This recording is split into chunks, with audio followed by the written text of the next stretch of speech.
Thanks so much for the invitation to be here. And I wanted to also acknowledge the Seminole people upon whose land I stand today here in Florida. And I'm really grateful to you for fostering interest in this area of commercialization, of not only because it's a fundamental responsibility of academic institutions, but because there are opportunities to learn from a variety of different countries about how to do it better. As Jonah mentioned, I'm a medical oncologist by training. I've been in various levels of medical administration, including working as the Executive Vice President at Thomas Jefferson University Hospital and its system, and in that role had responsibilities for developing what was referred to as an innovation pillar. And perhaps some of those lessons could translate to the story here this evening. Next slide, please.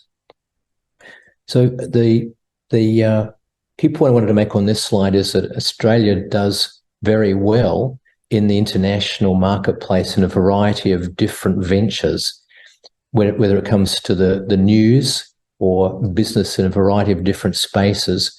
Australians succeed extremely well. If you compare the population of Florida and that of Australia, which are similar in size, it's remarkable, really, to me, the accomplishments of Australians.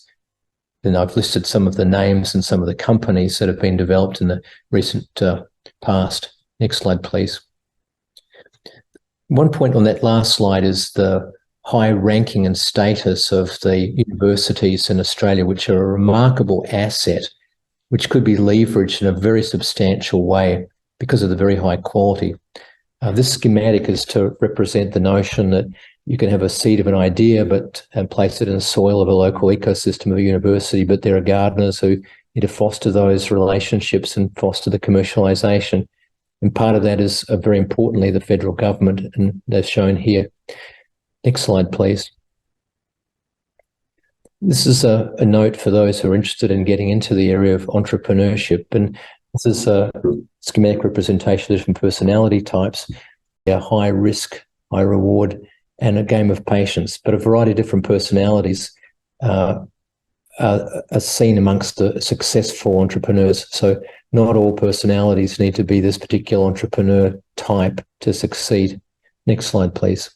So this is a schematic of the type of internal challenges that exist within academic medical centres and within universities to facilitate commercialisation of inventions. I hope that the resolution is sufficient for people to see. The key point I wanted to make on this slide is that universities have a responsibility to the public to translate their discoveries to help the public.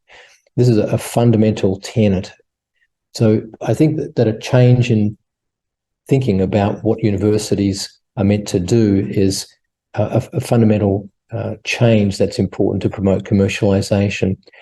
And universities have a responsibility to reduce the barrier to commercialization by facilitating and allowing faculty to hand off their ideas for commercialization. Creating an infrastructure to do so, I think, should be a mandate within the very high quality universities we have now in Australia.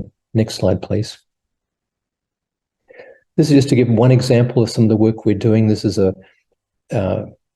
slide depicting the use of small molecule inhibitors to block metastatic cancer. On the left, breast cancer, on the right, prostate cancer. This is one of the companies that I founded and financed. Next slide, please. And this slide shows a clinical translation of patients responding to these small molecule inhibitors, reducing the magnitude of the metastatic burden. Next slide, please. And this is a scan showing the resolution of the metastasis using these drugs. Next slide. And this is a clinical trial, with clinical trials that are currently continuing this work. Next slide, please. This is another company which is using a humanized monoclonal antibody to both block and reduce the size of metastasis. Again, preclinical work conducted in a research laboratory. Next slide.